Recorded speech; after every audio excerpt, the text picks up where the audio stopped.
peut-être un petit peu meilleur ici. Mais du coup, vous êtes de travers. C'est cool, non? Cette vidéo est complètement tournée à l'arrache. Bon, je vais pas vous mentir, mon micro m'a lâché pour la deuxième fois, il veut pas coopérer. Donc si jamais vous n'aurez pas un son très qualitatif durant cette vidéo, bonjour la compagnie. Est-ce que vous allez vraiment bien? Est-ce que vous êtes sûr d'aller bien? Vous n'avez pas mal quelque part? Somnifères, antidouleurs, anti-inflammatoires, tout un tas de trucs qui donnent du blé aux entreprises pharmaceutiques. Cette vidéo commence bien, j'ai l'impression d'être un bobo qui vous incite à venir vivre en plein milieu de la forêt. Et ça tombe bien parce que mon but aujourd'hui c'est de vous corrompre à la médecine naturelle. En tant que hippie gaucho, j'aimerais pouvoir vous dire quelque chose sur les médicaments de la médecine moderne. C'est pas du bio, man. En vrai, faites ce que vous voulez. Si ces médicaments existent, c'est pour une bonne raison. Ces médicaments fonctionnent super bien. Pourquoi s'en priver? Bon, après, quand je dis faites ce que vous voulez, c'est qu'il faut quand même suivre un petit peu les restrictions des notices d'emballage, hein, parce que selon les entreprises pharmaceutiques, à ce qui paraît, c'est quand même meilleur pour la santé de suivre les conseils et les dosages qu'ils donnent. Mais moi je pense que c'est un complot, hein. Aujourd'hui, je vous propose quand même de découvrir 5 plantes différentes qui vont vous permettre de rester en bonne santé.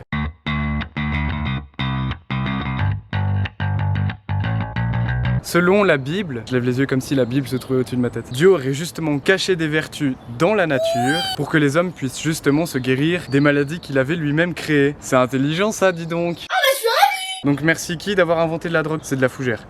Si jamais. Non, pas ces drogues-là. Aujourd'hui, on va bel et bien parler de gueudreau, mais de gueudreau médicinal. Et cette introduction est déjà beaucoup trop longue.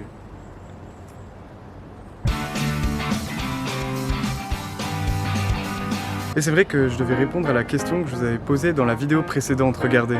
Est-ce que vous connaissez le nom français de l'échinacée? Ça y est, le mec se prend pour un présentateur télé, quoi. En vérité, l'échinacée possède 2 noms français. Je suis passe-partout. Il peut à la fois s'appeler l'échinacée pourpre et Rudbeckia rouge. Après, c'est vrai que Rudbeckia rouge, c'est plutôt son vieux nom. Ok, Bema. Echinacea purpurea, très connu dans le monde de la médecine naturelle. Ses vertus pour renforcer le système immunitaire sont époustouflantes. C'est une incroyable plante, si ce n'est pas la meilleure pour stimuler les défenses immunitaires. Autant utile en prévention d'un refroidissement que lors d'un refroidissement ou d'infection grippale. La partie utilisée en médecine sont ses racines.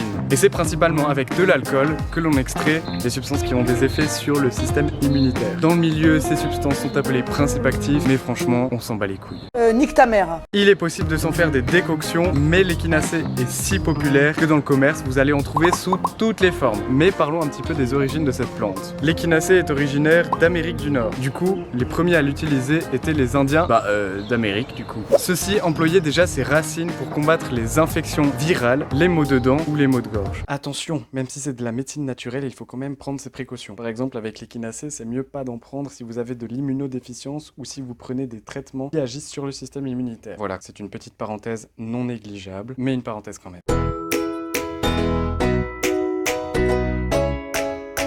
Citrus aurantium désigne l'oranger tout entier. Et nous, aujourd'hui, on va se focaliser plutôt sur les fleurs d'oranger. Son nom latin, aurantifloss. Même si en médecine, finalement, tout peut être utilisé sur l'oranger. Et du coup, ces fleurs aussi, enfin voilà, vous avez compris. On va parler de la fleur d'oranger. La fleur d'oranger est un excellent sédatif. C'est-à-dire qu'elle est super pour préparer le dodo.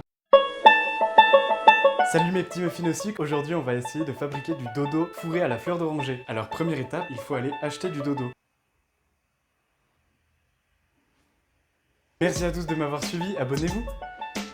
Enfin, je parlais pas de préparer ce dodo là, mais c'est pas grave. Cette drogue, enfin que dis-je, cette gueudreau, comme disent les jeunes, contient ce que l'on appelle dans le jargon des huiles essentielles. De l'acétate de néryle, de l'acétate de linalyle et du nérol principalement. Si ça intéresse quelqu'un, au revoir.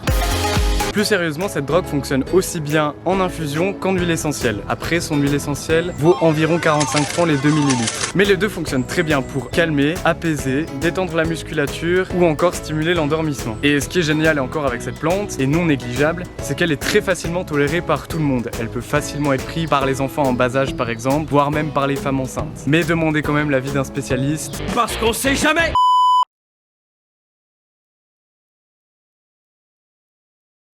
Mentha piperita, très connu aussi, hein, on en a à peu près tous dans sa cuisine ou déjà goûté dans un mojito, voire dans du dentifrice. Bref, c'est une plante très connue et pourtant, beaucoup ignorent encore ses vertus. Waouh, j'ai même pas fait exprès. Bon, en même temps, si je finis toutes mes phrases par vertu, c'est facile aussi, hein.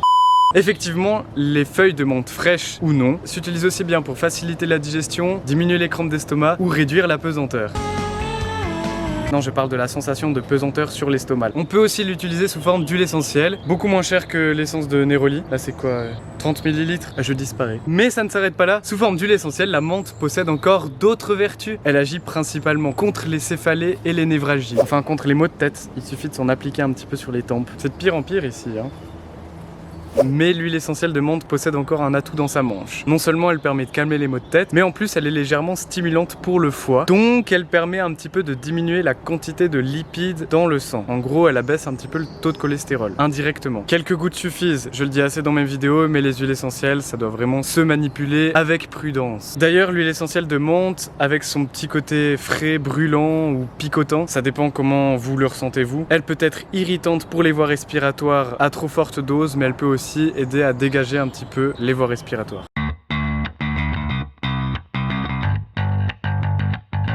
Encore un truc que tout le monde possède dans sa cuisine ou alors dans son garage, Syzygium aromaticum. Ah, vous vous demandez sûrement ce que c'est, hein. Par contre, cette drogue là risque d'être un petit peu forte en infusion. En général, on s'en sert plutôt sous cette forme là. Vous avez deviné, Syzygium aromaticum, c'est la girofle. Le girofle, la girofle, YEL, non binaire. En réalité, le clou de girofle, c'est un antimicrobien, mais surtout un anesthésiant local. Je sais pas si vous avez déjà essayé de casser un clou de girofle et de l'appliquer directement sur un aft, mais alors franchement, ça marche super, super, super, super, super, super, super, super, super, super, super, super, super, super, super, super, super, super, super, super bien. Le clou de girofle contient une grande quantité d'eugénol, un composé organique volatile naturel lipophile arraché à la vapeur d'eau. Ouais, c'est ça, une huile essentielle. Les clous de girofle sont en réalité les fleurs séchées de la giroflée. Tu mens, tu mens! Effectivement, la giroflée, c'est ça. Et c'est à ne surtout pas confondre avec ça. Cet arbre-là provient d'Indonésie et a été longtemps utilisé comme épice avant d'être mâché par les Chinois qui souhaitaient avoir bonne haleine. Oh putain, c'est immonde. Ils sont plus ma bouche. Quoi qu'il en soit, aujourd'hui, si vous souhaitez faire usage de la girofle, quelques clous suffisent. Ou alors employer son huile essentielle directement. Et mis à part pour les aftes, elle fonctionne aussi pour calmer les crampes d'estomac, les problèmes de digestion, ou pour calmer les crises de myoclonie phrénoglottique. Bon voilà, c'est triste les amis, on arrive déjà à la dernière plante. J'espère que j'ai parlé assez fort, parce que sinon j'aurais tourné une vidéo pour rien du tout.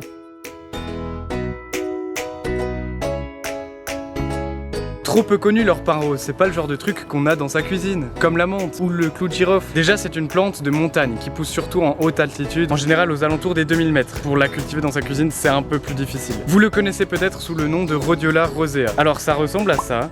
Et effectivement ce n'est pas rose du tout. Le grand orpin ressemble à ça et il est bien plus rose que le Rhodiola rosea. Voilà, il faudrait qu'on m'explique qui est le daltonien botaniste qui a décidé de l'appeler l'orpin rose, mais alors ça... c'est pas rose. Bon, j'ai dit que j'allais éviter d'en faire des caisses. Alors, l'orpin rose permet de guérir le mal du siècle.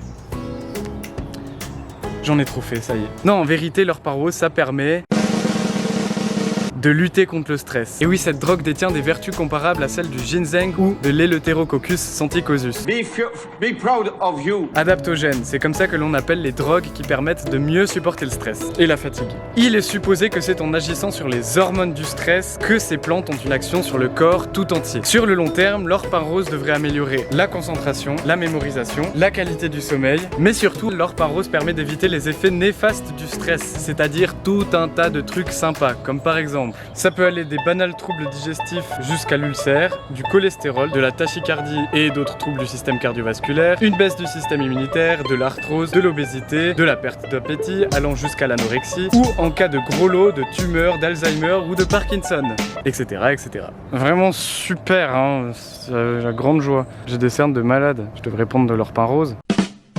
Voilà pourquoi les plantes adaptogènes sont si importantes. Le stress, c'est le mal du siècle. Et ces plantes permettent justement d'y résister.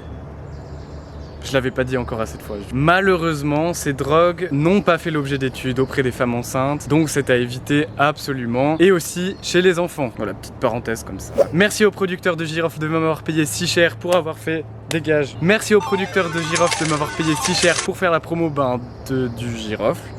C'est totalement faux. Je leur ai fait un super spot publicitaire gratos. Mais bon, je peux toujours compter sur mes anobés pour qu'ils partagent la vidéo. Pour que je puisse peut-être un jour faire la promo des clous de girofle. Ou au pire, je ferai les clous de chez Hornbach, c'est pas grave. Bon, il était temps que je m'en aille, je commence à me faire grailler par les moustiques. Bref, anobez-vous pour que je puisse toucher un maximum de moulas des producteurs de girofle. Un jour peut-être. En attendant, suivez-moi sur Insta, dans la rue. Non, pas dans la rue. Insta, ça me suffit. Et sur ce, la compagnie, à la prochaine. Je disparais.